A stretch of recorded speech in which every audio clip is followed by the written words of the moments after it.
بسم الله الرحمن الرحيم ياسين والقرآن الحكيم إنك لمن المرسلين على صراط مستقيم تنزيل العزيز الرحيم لتنذر قوما ما أنذر آباؤهم فهم غافلون لقد حق القول على أكثرهم فهم لا يؤمنون إنا جعلنا في أعناقهم أغلالا فهي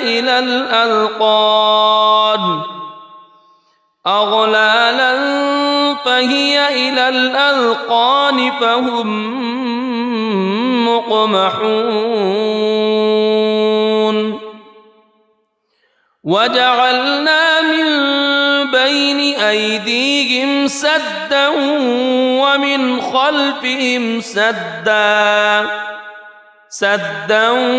ومن خلفهم سدا فأغشيناهم فهم لا يبصرون وسواء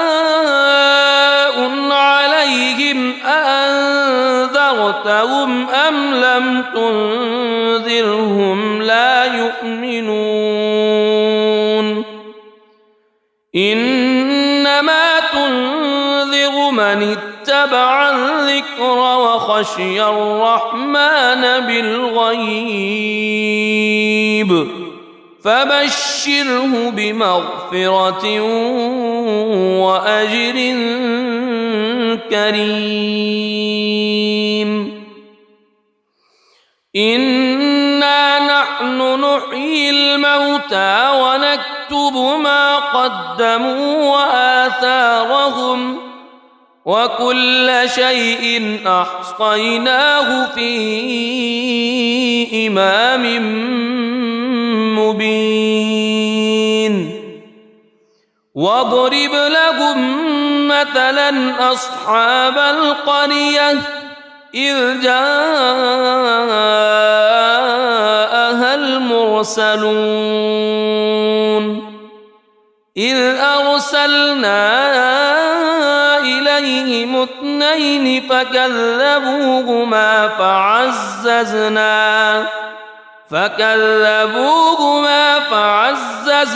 بثالث فقالوا إنا إليكم مرسلون قالوا ما أنتم إلا بشر مثلنا وما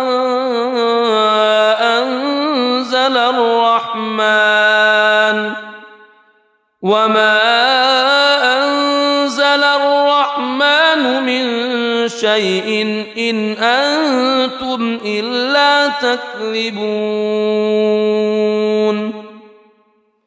قالوا ربنا يعلم إنا إليكم لمرسلون وما علينا إلا البلاغ المبين قالوا إنا تطيرنا بكم لئن لم تنتهوا لنرجمنكم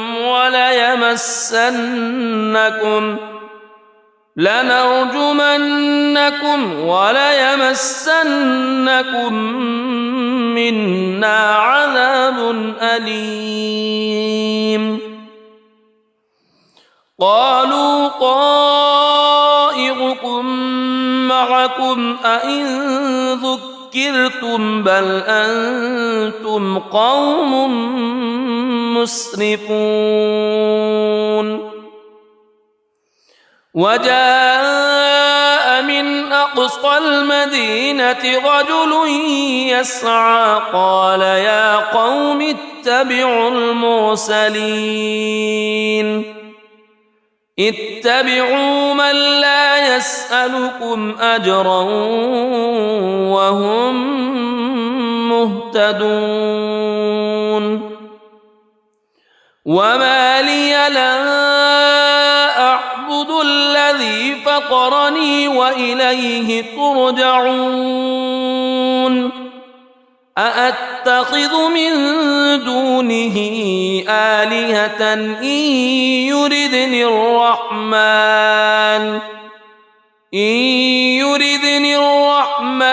بضر لا تغن عني شفاعتهم شيئا ولا ينقذون إني إذا لفي ضلال مبين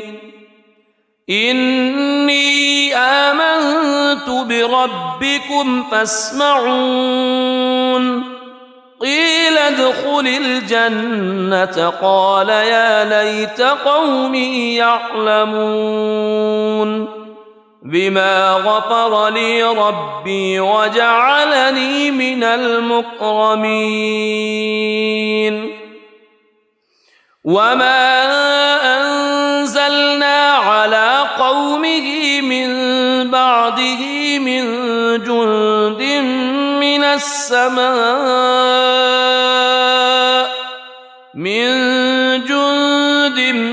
من السماء وما كنا منزلين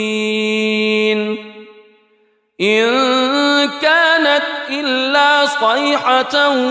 واحدة فإذا هم خامدون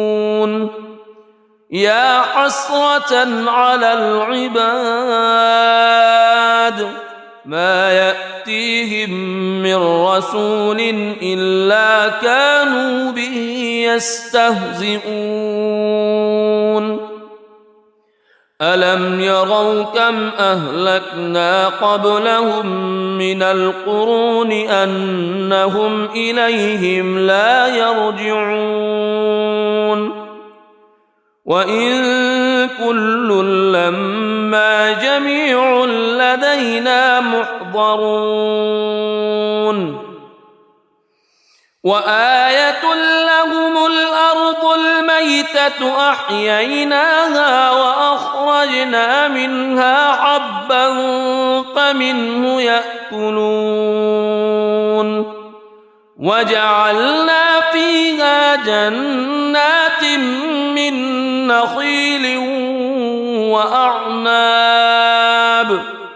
من نخيل وأعناب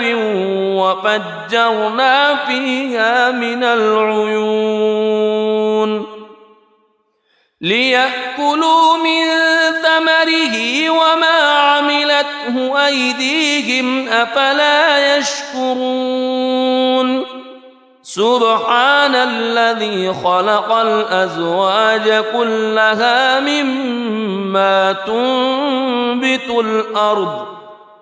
مما تنبت الأرض ومن أنفسهم ومما لا يعلمون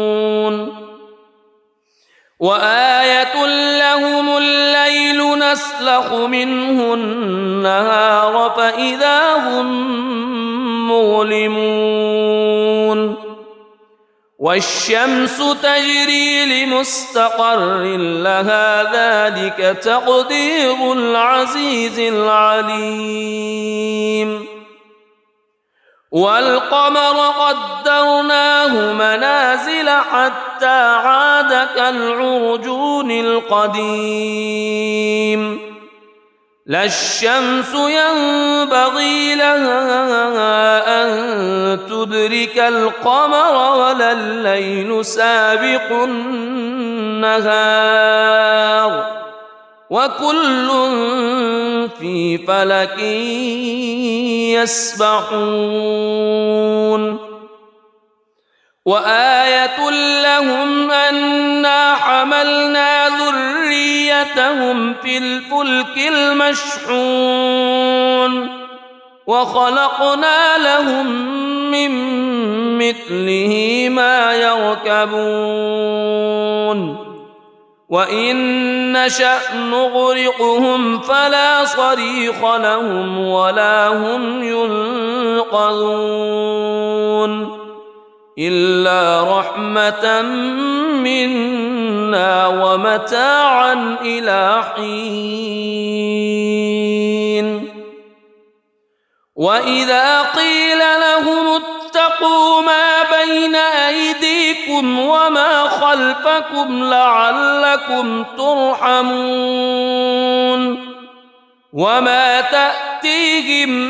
من آية من آيات ربهم إلا كانوا عنها معرضين وإذا قيل لهم أنفقوا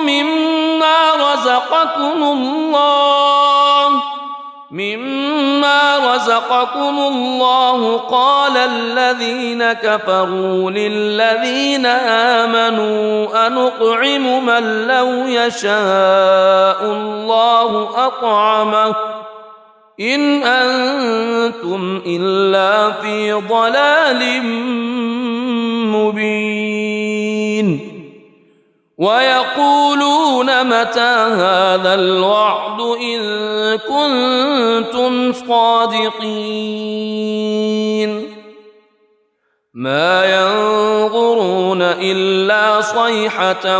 واحدة تأخذهم وهم يخصمون فلا يستطيعون توصية ولا إلى أهلهم يرجعون ونفخ في الصور فإذا هم من الأجداث إلى ربهم ينسلون قالوا يا ويلنا من بعثنا من مرقدنا هذا ما وعد الرحمن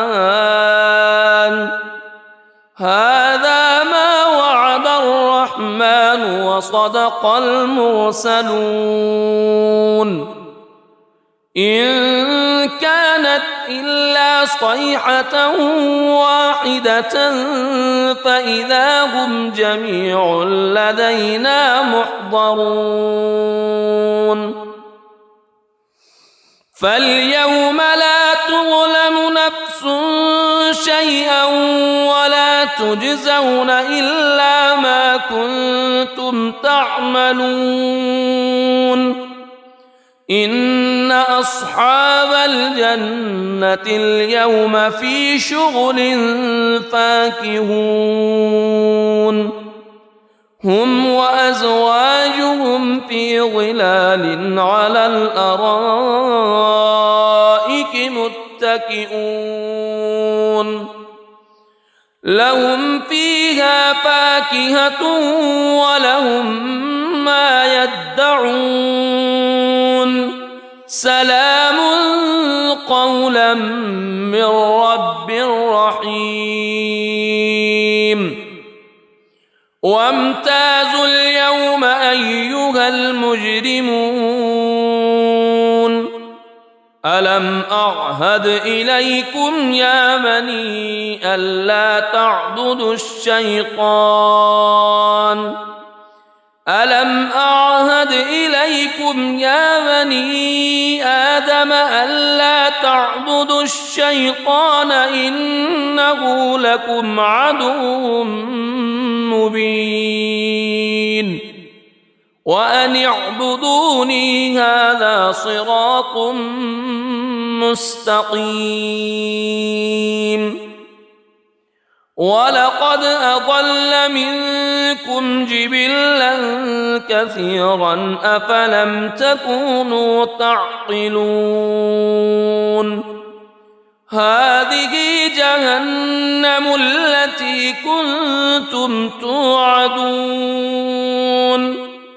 اصلوها اليوم بما كنتم تكفرون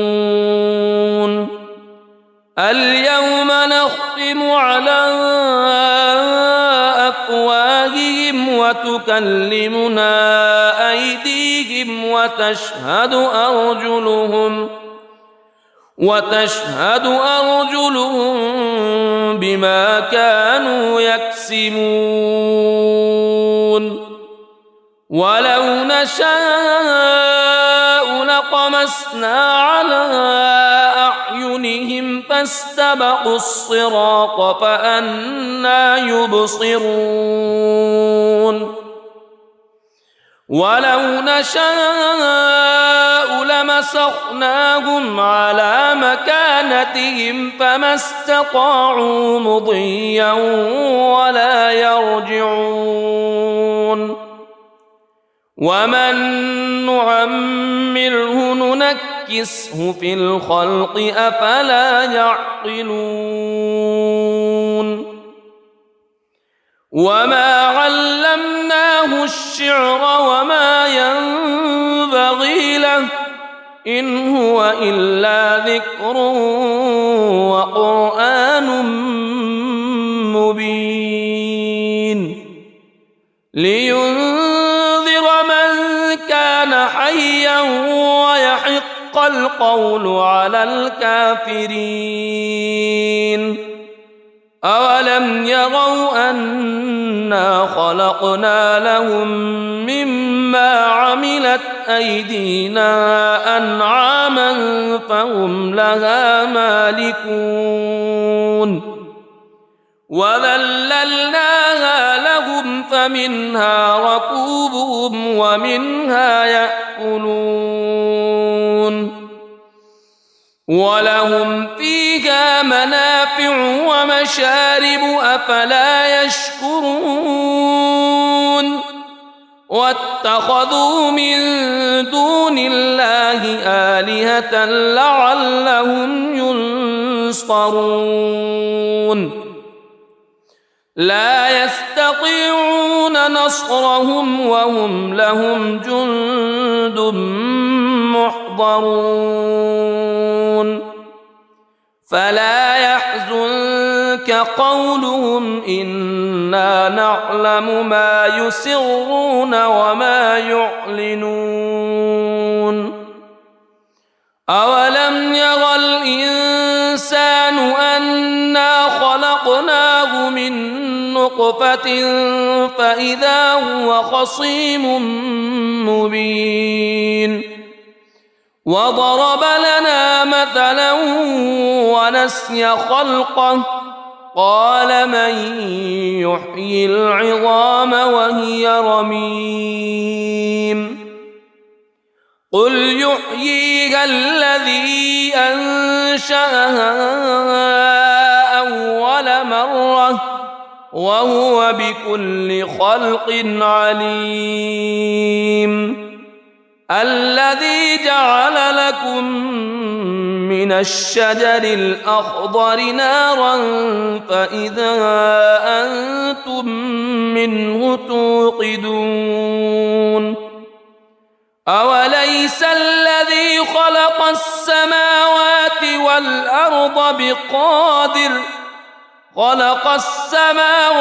والأرض بقادر على أن يخلق مثلهم بلى وهو الخلاق العليم إنما أمره إذا أراد شيئا أن يقول له كن فيكون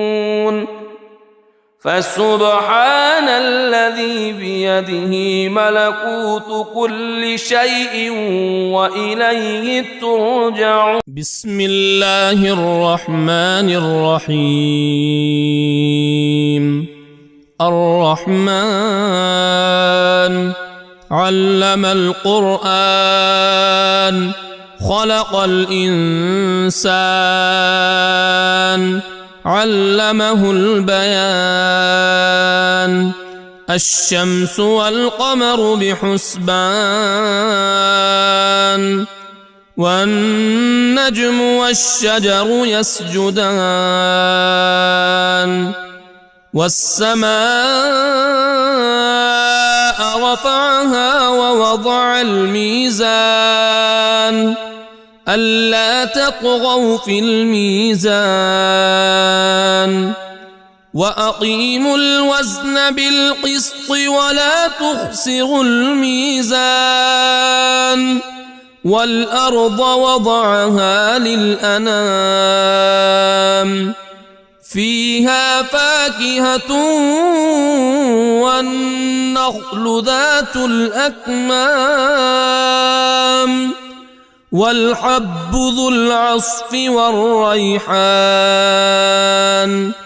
فبأي آلاء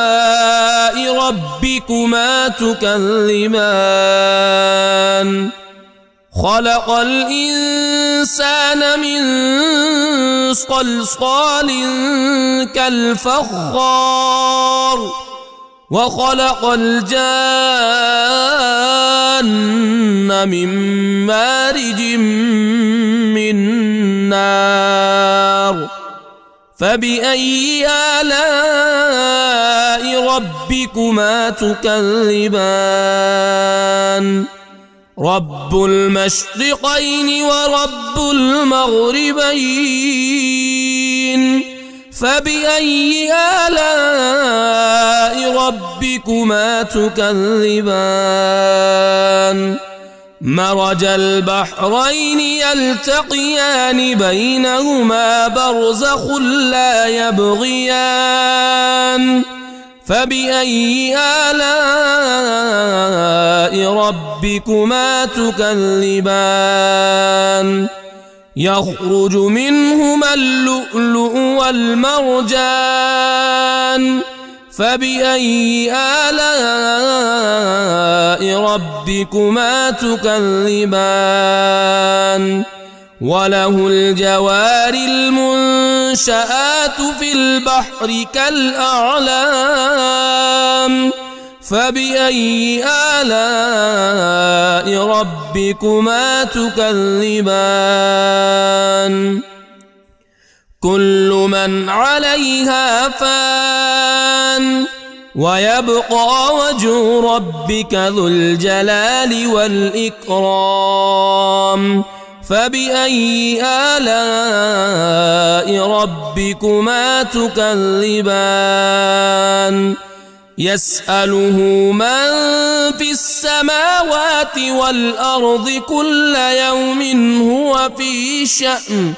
فبأي آلاء ربكما تكذبان سنفرغ لكم أيها الثقلان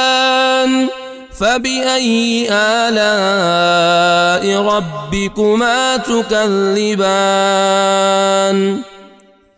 يا معشر الجن والإنس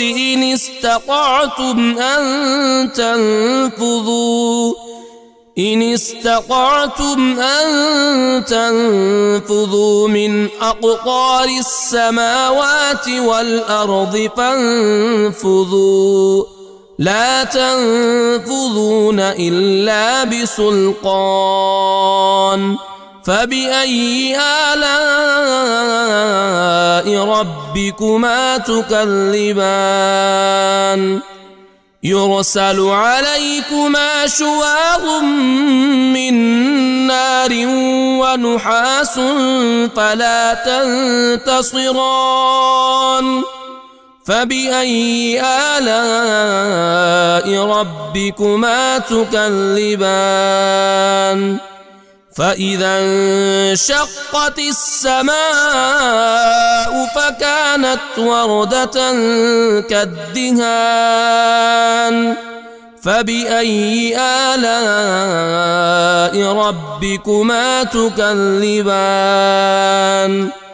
فيومئذ لا يسأل عن ذنبه إنس ولا جان فبأي آلاء ربكما تكذبان يعرف المجرمون بسيماهم فيؤخذ بالنواصي والأقدام فبأي آلاء ربكما تكذبان هذه جهنم التي يكذب بها المجرمون يطوفون بينها وبين حميم آن فبأي آلاء ربكما تكذبان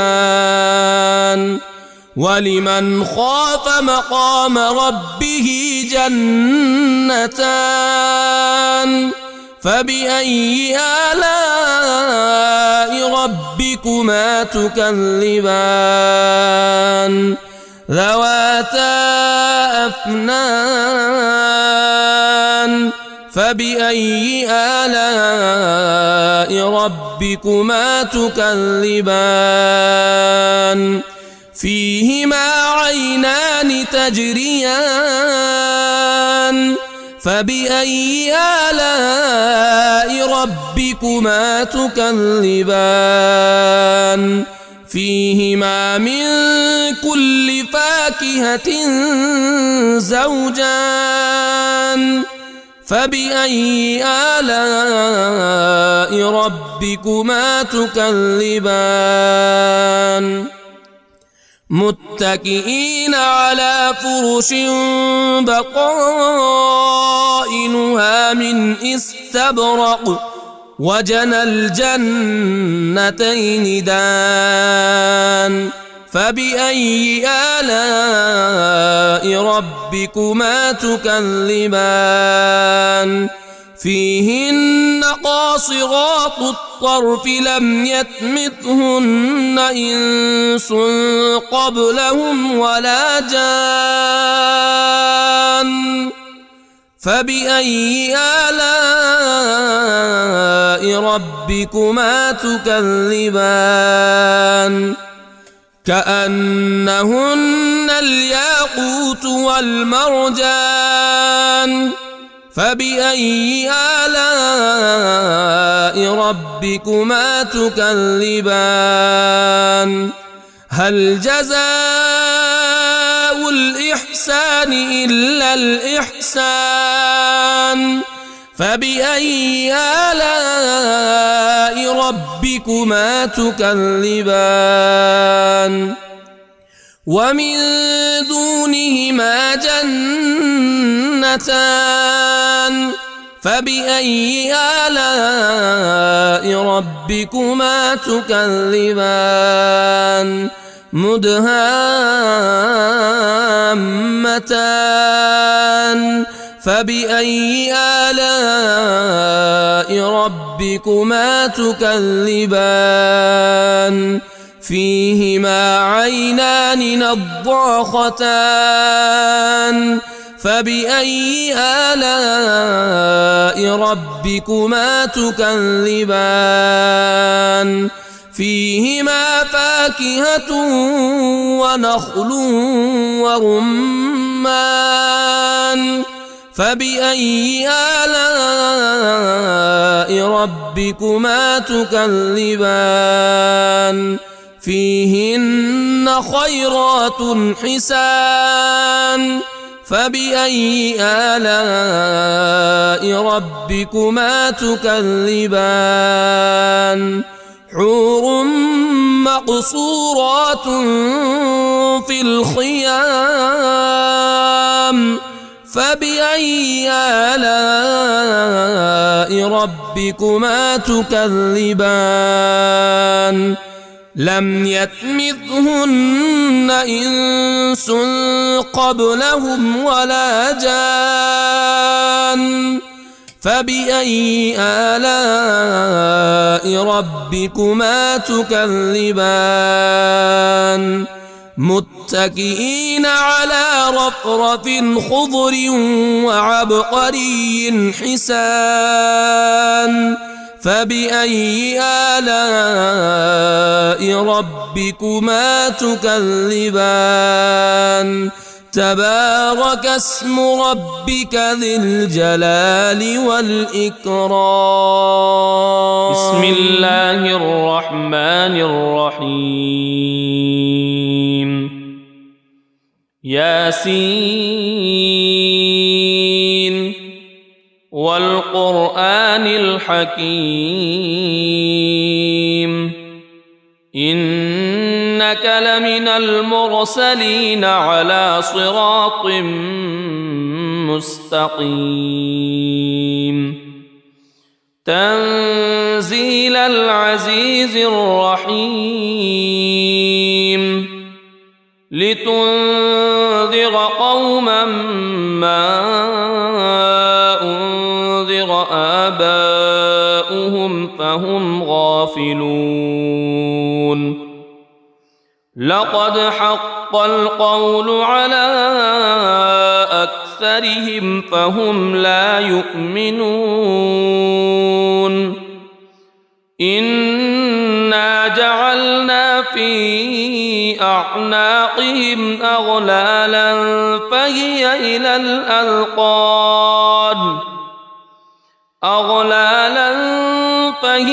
إلى الأذقان فهم مقمحون وجعلنا من بين أيديهم سدا ومن خلفهم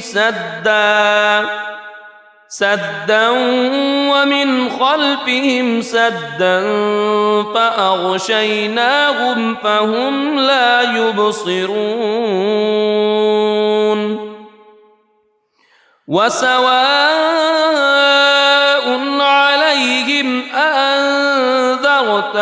أم لم تنذرهم لا يؤمنون إنما تنذر من اتبع الذكر وخشي الرحمن بالغيب فبشره بمغفرة وأجر كريم إنا نحن نحيي الموتى ونكتب ما قدموا وآثارهم وكل شيء أحصيناه في إمام مبين واضرب لهم مثلا أصحاب القرية إذ جاءها المرسلون إذ أرسلنا إليهم اثنين فكذبوهما فعززنا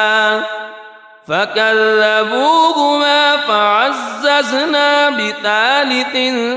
فقالوا إنا إليكم مرسلون قالوا ما أنتم إلا بشر مثلنا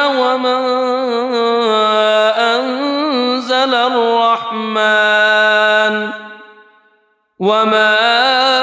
أنزل الرحمن من شيء إن أنتم إلا تكذبون قالوا ربنا يعلم إنا إليكم لمرسلون وما علينا إلا البلاغ المبين قالوا إنا تطيرنا بكم لئن لم تنتهوا لنرجمنكم وليمسنكم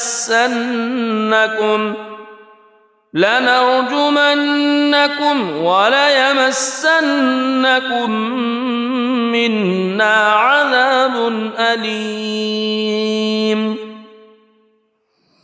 قالوا طائركم معكم أئن ذكرتم بل أنتم قوم مسرفون وجاء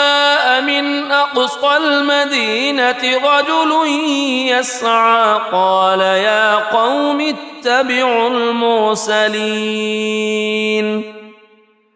اتبعوا من لا يسألكم أجرا وهم مهتدون وما لي لا أعبد الذي فطرني وإليه ترجعون أأتخذ من دونه آلهة إن يردني الرحمن بضر لا تغن عني شفاعتهم شيئا ولا ينقذون إني إذا لفي ضلال مبين إني آمنت بربكم فاسمعون قيل ادخل الجنة قال يا ليت قومي يعلمون بما غفر لي ربي وجعلني من المكرمين وما أنزلنا على قومه من بعده من جند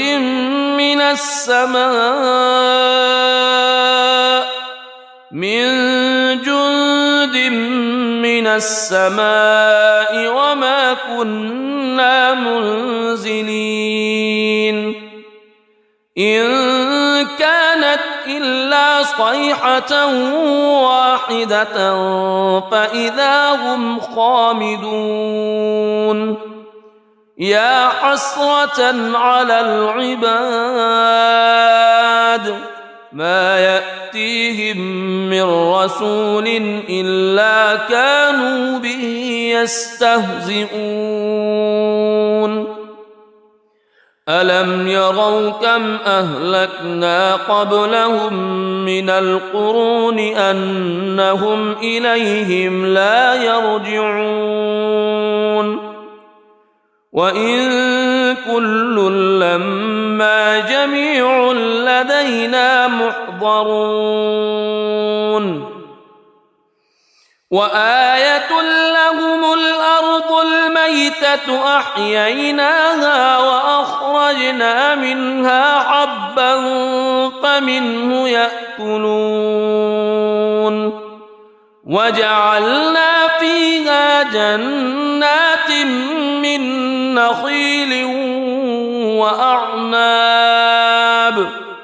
من نخيل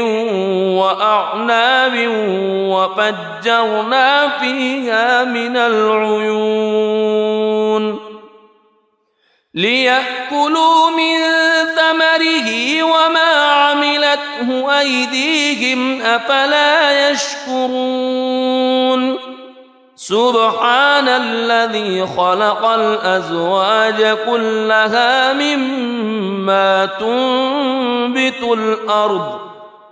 مما تنبت الأرض ومن أنفسهم ومما لا يعلمون وآية لهم الليل نسلخ منه النهار فإذا هم مظلمون والشمس تجري لمستقر لها ذلك تقدير العزيز العليم والقمر قدرناه منازل حتى عاد كالعرجون القديم لا الشمس ينبغي لها أن تدرك القمر ولا الليل سابق النهار وكل في فلك يسبحون وآية لهم أنا حملنا ذريتهم في الفلك المشحون وخلقنا لهم من مثله ما يركبون وإن نشأ نغرقهم فلا صريخ لهم ولا هم ينقذون إلا رحمة منا ومتاعا إلى حين وإذا قيل لهم اتقوا ما بين أيديكم وما خلفكم لعلكم ترحمون وما تأتيهم من آية من آيات ربهم إلا كانوا عنها معرضين وإذا قيل لهم أنفقوا مما رزقكم الله قال الذين كفروا للذين آمنوا أنطعم من لو يشاء الله أطعمه إن أنتم إلا في ضلال مبين ويقولون متى هذا الوعد إن كنتم صادقين ما ينظرون إلا صيحة واحدة تأخذهم وهم يخصمون فلا يستطيعون توصية ولا إلى أهلهم يرجعون ونفخ في الصور فإذا هم من الأجداث إلى ربهم ينسلون قالوا يا ويلنا من بعثنا من مرقدنا هذا ما وعد الرحمن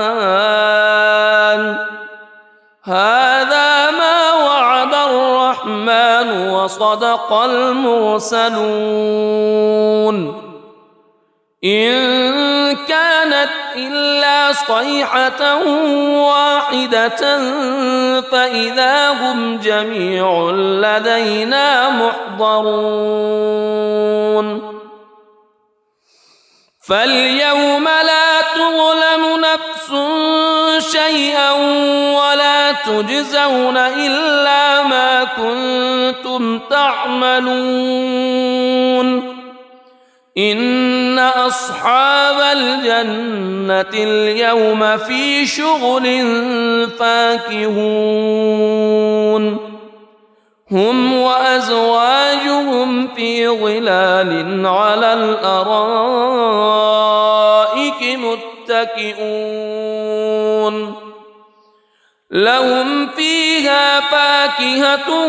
ولهم ما يدعون سلام قولا من رب رحيم وامتازوا اليوم أيها المجرمون ألم أعهد إليكم يا بني ألا تعبدوا الشيطان ألم أعهد إليكم يا بني آدم ألا تعبدوا الشيطان إنه لكم عدو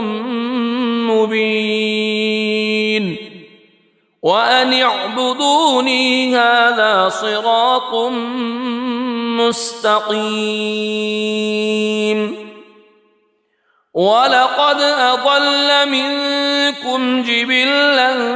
كثيرا أفلم تكونوا تعقلون هذه جهنم التي كنتم توعدون اصلوها اليوم بما كنتم تكفرون اليوم نختم على أفواههم وتكلمنا أيديهم وتشهد أرجلهم بما كانوا يكسبون ولو نشاء لطمسنا على أعينهم فاستبقوا الصراط فأنى يبصرون ولو نشاء لمسخناهم على مكانتهم فما استطاعوا مضيا ولا يرجعون ومن نعمره ننكسه في الخلق أفلا يعقلون وما علمناه الشعر وما ينبغي له إن هو إلا ذكر وقرآن مبين لينذر من كان حيا ويحق القول على الكافرين أولم يروا أنا خلقنا لهم مما عملت أيدينا أنعاما فهم لها مالكون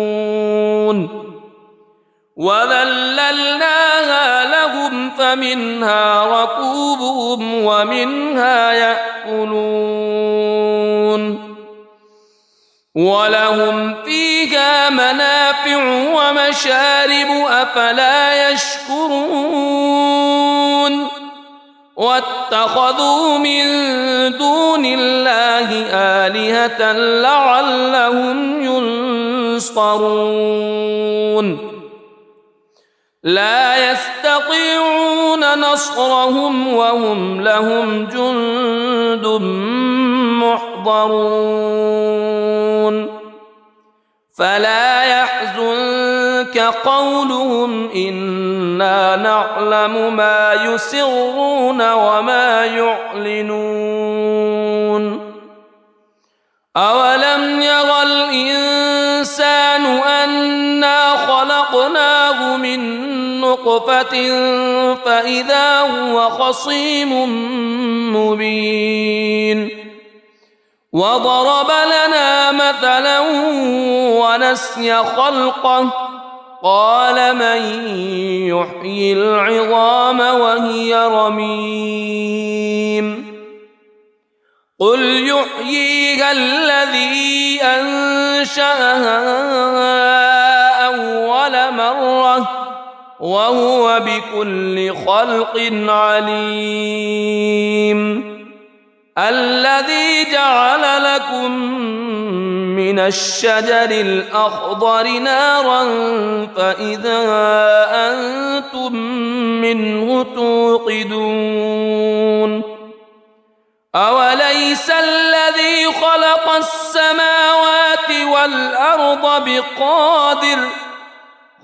السماوات والأرض بقادر على أن يخلق مثلهم بلى وهو الخلاق العليم إنما أمره إذا أراد شيئا أن يقول له كن فيكون فسبحان الذي الذي بيده ملكوت كل شيء وإليه ترجعون. بسم الله الرحمن الرحيم. الرحمن علم القرآن خلق الإنسان علمه البيان. الشمس والقمر بحسبان والنجم والشجر يسجدان. والسماء رفعها ووضع الميزان ألا تطغوا في الميزان وأقيموا الوزن بالقسط ولا تخسروا الميزان. والأرض وضعها للأنام فيها فاكهة والنخل ذات الأكمام والحب ذو العصف والريحان. فبأي آلاء ربكما تكذبان؟ خلق الإنسان من صلصال كالفخار وخلق الجان من مارج من نار. فبأي آلاء ربكما تكذبان؟ رب المشرقين ورب المغربين. فبأي آلاء ربكما تكذبان؟ مرج البحرين يلتقيان بينهما برزخ لا يبغيان. فبأي آلاء ربكما تكذبان؟ يخرج منهما اللؤلؤ والمرجان. فبأي آلاء ربكما تكذبان؟ وله الجوار المنشآت في البحر كالأعلام. فبأي آلاء ربكما تكذبان؟ كل من عليها فان ويبقى وجه ربك ذو الجلال والإكرام. فبأي آلاء ربكما تكذبان؟ يسأله من في السماوات والأرض كل يوم هو في شأن.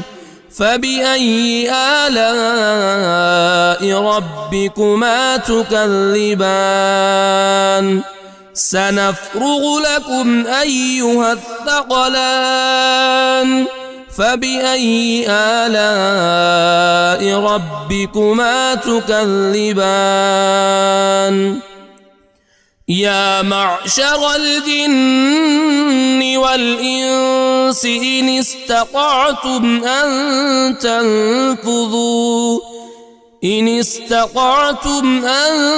تنفذوا من أقطار السماوات والأرض فانفذوا لا تنفذون إلا بسلطان. فبأي آلاء ربكما تكذبان؟ يرسل عليكما شواظ من نار ونحاس فلا تنتصران. فبأي آلاء ربكما تكذبان؟ فإذا انشقت السماء فكانت وردة كالدهان فبأي آلاء ربكما تكذبان فيومئذ لا يسأل عن ذنبه إنس ولا جان فبأي آلاء ربكما تكذبان يعرف المجرمون بسيماهم فيؤخذ بالنواصي والأقدام فبأي آلاء ربكما تكذبان هذه جهنم التي يكذب بها المجرمون يطوفون بينها وبين حميم آن فبأي آلاء ربكما تكذبان ولمن خاف مقام ربه جنتان فبأي آلاء ربكما تكذبان ذواتا أفنان فبأي آلاء ربكما تكذبان فيهما عينان تجريان فبأي آلاء ربكما تكذبان فيهما من كل فاكهة زوجان فبأي آلاء ربكما تكذبان متكئين على فرش بطائنها من استبرق وجنى الجنتين دان فبأي آلاء ربكما تكذبان فيهن قاصرات الطرف لم يطمثهن إنس قبلهم ولا جان فبأي آلاء ربكما تكذبان كأنهن الياقوت والمرجان فبأي آلاء ربكما تكذبان هل جزاء الإحسان إلا الإحسان فبأي آلاء ربكما تكذبان ومن دونهما جنتان فبأي آلاء ربكما تكذبان مدهامتان فبأي آلاء ربكما تكذبان فيهما عينان نضاختان فبأي آلاء ربكما تكذبان فيهما فاكهة ونخل ورمان فبأي آلاء ربكما تكذبان فيهن خيرات حسان فبأي آلاء ربكما تكذبان حور مقصورات في الخيام فبأي آلاء ربكما تكذبان لم يطمثهن إنس قبلهم ولا جان فبأي آلاء ربكما تكذبان متكئين على رفرف خضر وعبقري حسان فبأي آلاء ربكما تكذبان تبارك اسم ربك ذي الجلال والإكرام بسم الله الرحمن الرحيم ياسين والقرآن الحكيم إنك لمن المرسلين على صراط مستقيم تنزيل العزيز الرحيم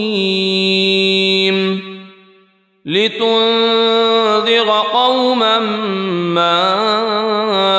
أنذر آباؤهم فهم غافلون لقد حق القول على أكثرهم فهم لا يؤمنون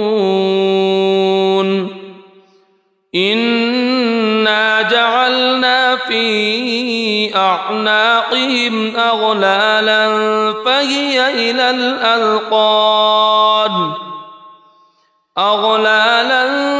فهي إلى الأذقان فهم مقمحون وجعلنا من بين أيديهم سدا ومن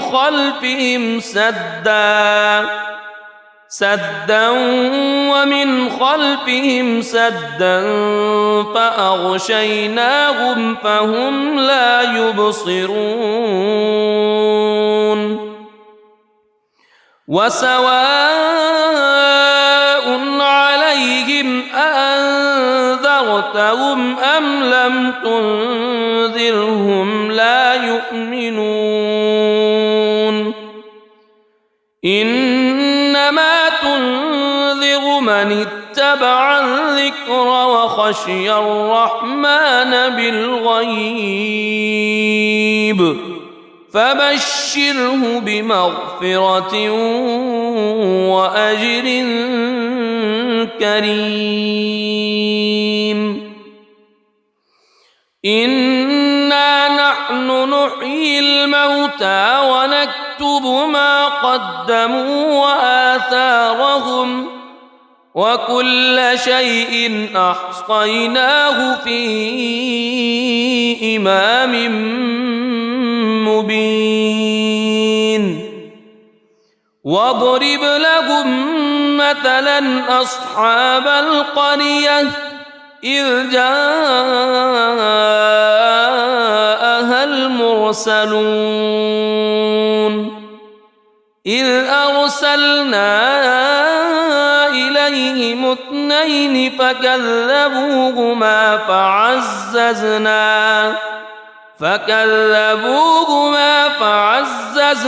بثالث فقالوا إنا إليكم مرسلون قالوا ما أنتم إلا بشر مثلنا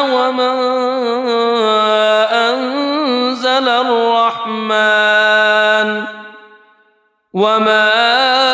أنزل الرحمن من شيء إن أنتم إلا تكذبون قالوا ربنا يعلم إنا إليكم لمرسلون وما علينا علينا إلا البلاغ المبين. قالوا إنا تطيرنا بكم لئن لم تنتهوا لنرجمنكم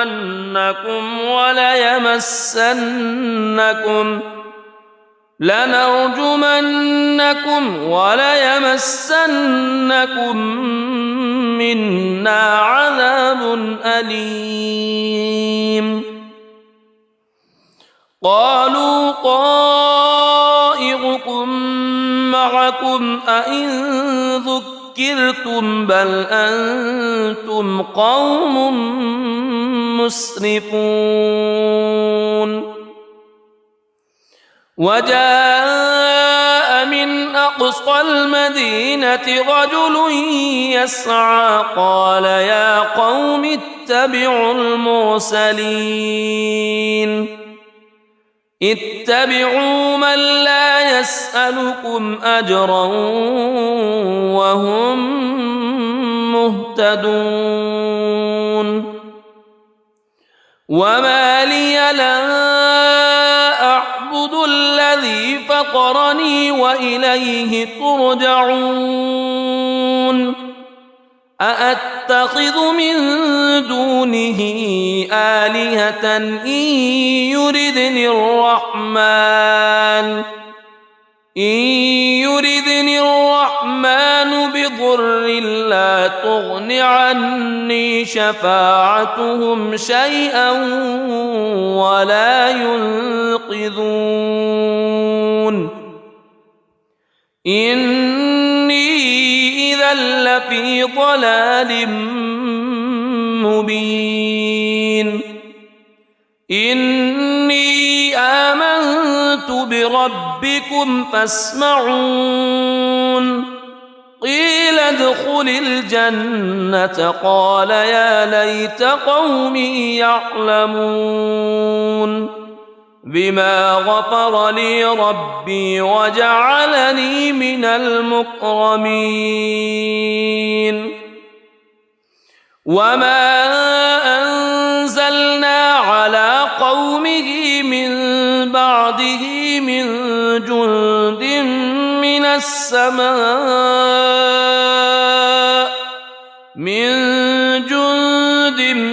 من السماء وما كنا منزلين. إن كانت إلا صيحة واحدة فإذا هم خامدون. يا حسرة على العباد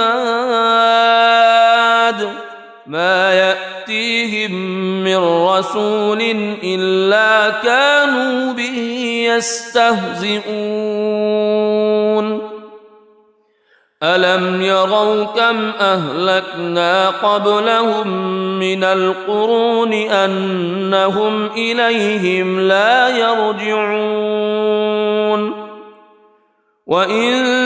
كل لما جميع لدينا محضرون.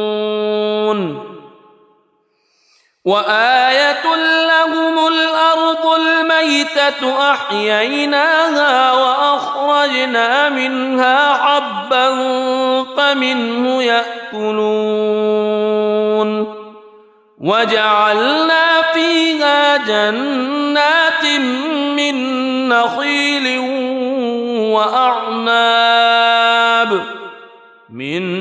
نخيل وأعناب وفجرنا فيها من العيون ليأكلوا من ثمره وما عملته أيديهم أفلا يشكرون. سبحان الذي خلق الأزواج كلها مما تنبت الأرض ومن أنفسهم ومما لا يعلمون. وآية لهم الليل نسلك يسلخ منه النهار فإذا هم مظلمون والشمس تجري لمستقر لها ذلك تقدير العزيز العليم والقمر قدرناه منازل حتى عاد كالعرجون القديم لا الشمس ينبغي لها أن تدرك القمر ولا الليل سابق النهار وكل في فلك يسبحون وآية لهم أنا حملنا ذريتهم في الفلك المشحون وخلقنا لهم من مثله ما يركبون وإن نشأ نغرقهم فلا صريخ لهم ولا هم ينقذون إلا رحمة منا ومتاعا إلى حين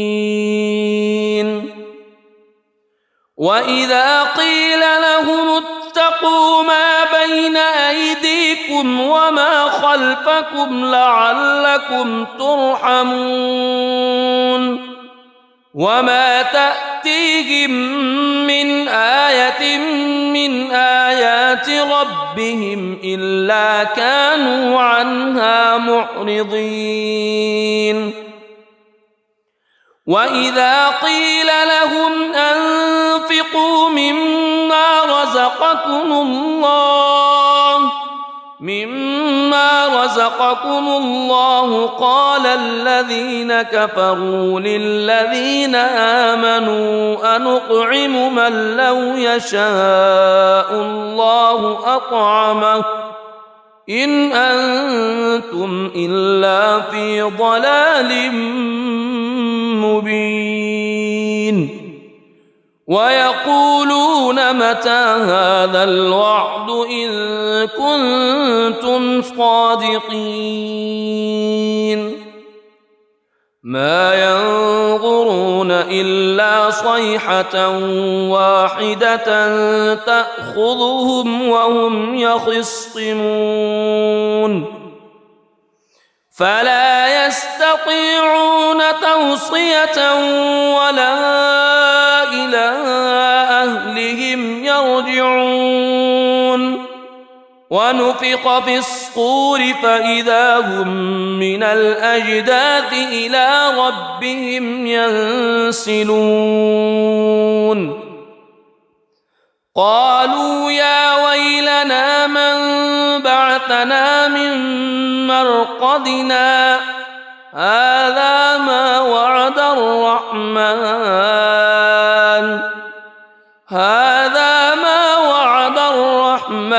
وصدق المرسلون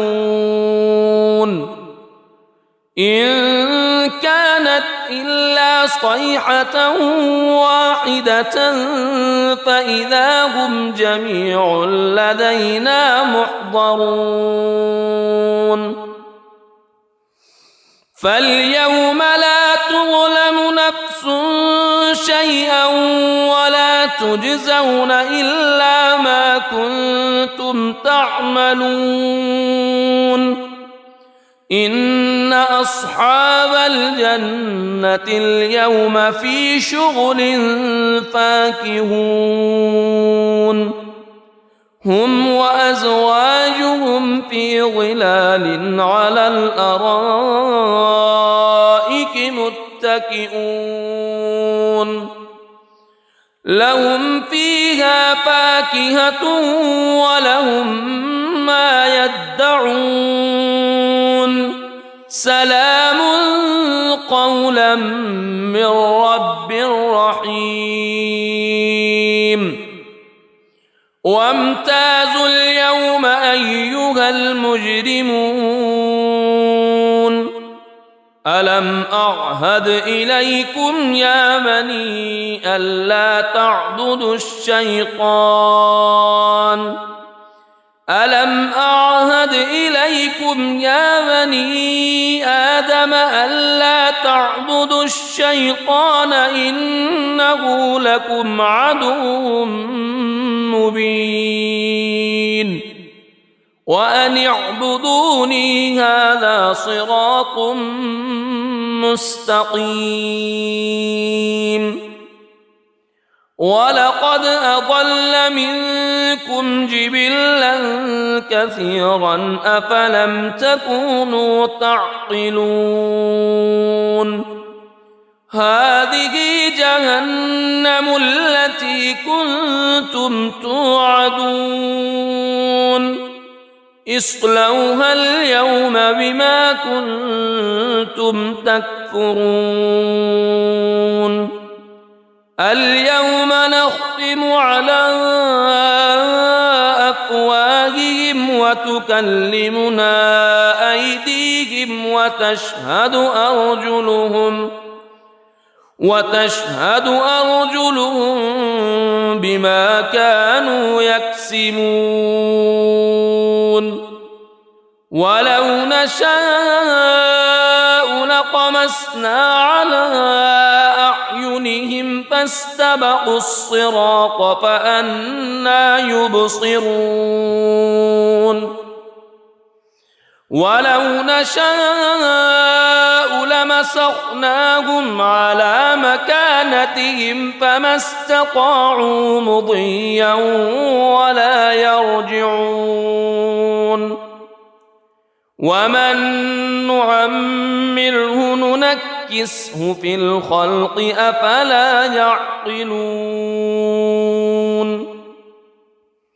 وما علمناه الشعر وما ينبغي له إن هو إلا ذكر وقرآن مبين لينذر من كان حيا ويحق القول على الكافرين أولم يروا أنا خلقنا لهم مما عملت أيدينا أنعاما فهم لها مالكون وذللناها لهم فمنها ركوبهم ومنها يأكلون ولهم فيها منافع ومشارب أفلا يشكرون واتخذوا من دون الله آلهة لعلهم ينصرون لا يستطيعون نصرهم وهم لهم جند محضرون فلا يحزنك قولهم إنا نعلم ما يسرون وما يعلنون أولم ير الإنسان أنا خلقناه من نطفة فإذا هو خصيم مبين وضرب لنا مثلا ونسي خلقه قال من يحيي العظام وهي رميم قل يحييها الذي أنشأها أول مرة وهو بكل خلق عليم الذي جعل لكم من الشجر الأخضر نارا فإذا أنتم منه توقدون أوليس الذي خلق السماوات والأرض خلق السماوات والأرض بقادر على أن يخلق مثلهم بلى وهو الخلاق العليم إنما أمره إذا أراد شيئا أن يقول له كن فيكون فسبحان الذي بيده ملكوت كل شيء وإليه ترجعون. بسم الله الرحمن الرحيم. الرحمن علم القرآن خلق الإنسان علمه البيان الشمس والقمر بحسبان والنجم والشجر يسجدان والسماء رفعها ووضع الميزان ألا تطغوا في الميزان وأقيموا الوزن بالقسط ولا تخسروا الميزان والأرض وضعها للأنام فيها فاكهة والنخل ذات الأكمام والحب ذو العصف والريحان فبأي آلاء ربكما تكذبان خلق الإنسان من صلصال كالفخار وخلق الجان من مارج من نار فبأي آلاء ربكما تكذبان رب المشرقين ورب المغربين فبأي آلاء ربكما تكذبان مرج البحرين يلتقيان بينهما برزخ لا يبغيان فبأي آلاء ربكما تكذبان يخرج منهما اللؤلؤ والمرجان فبأي آلاء ربكما تكذبان وله الجوار المنشآت في البحر كالأعلام فبأي آلاء ربكما تكذبان كل من عليها فان ويبقى وجه ربك ذو الجلال والإكرام فبأي آلاء ربكما تكذبان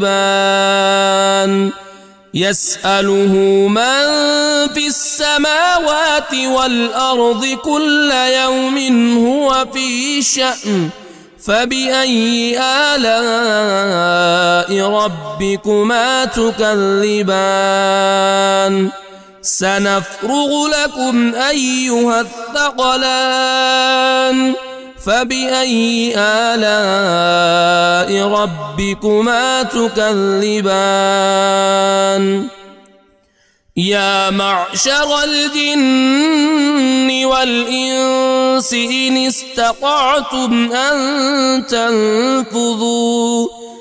إن استطعتم أن تنفذوا من أقطار السماوات والأرض فانفذوا لا تنفذون إلا بسلطان فبأي آلاء ربكما تكذبان يرسل عليكما شواظ من نار ونحاس فلا تنتصران فبأي آلاء ربكما تكذبان فإذا انشقت السماء فكانت وردة كالدهان فبأي آلاء ربكما تكذبان فيومئذ لا يسأل عن ذنبه إنس ولا جان فبأي آلاء ربكما تكذبان يعرف المجرمون بسيماهم فيؤخذ بالنواصي والأقدام فبأي آلاء ربكما تكذبان هذه جهنم التي يكذب بها المجرمون يطوفون بينها وبين حميم آن فبأي آلاء ربكما تكذبان ولمن خاف مقام ربه جنتان فبأي آلاء ربكما تكذبان ذواتا أفنان فبأي آلاء ربكما تكذبان فيهما عينان تجريان فبأي آلاء ربكما تكذبان فيهما من كل فاكهة زوجان فبأي آلاء ربكما تكذبان متكئين على فرش بطائنها من استبرق وجنى الجنتين دان فبأي آلاء ربكما تكذبان فيهن قاصرات الطرف لم يطمثهن إنس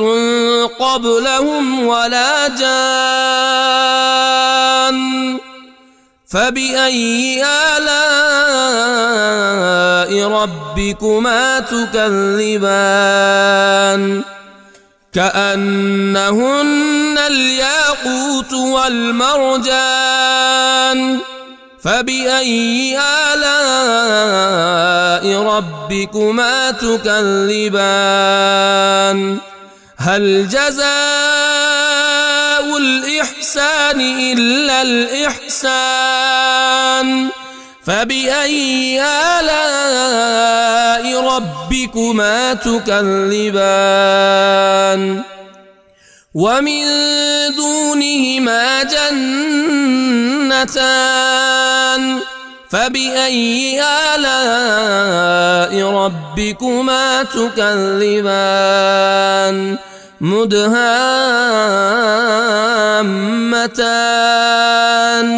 فبأي آلاء ربكما تكذبان فيهما عينان نضاختان فبأي آلاء ربكما تكذبان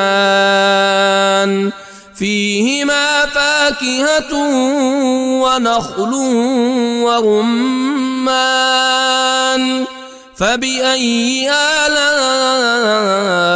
ربكما تكذبان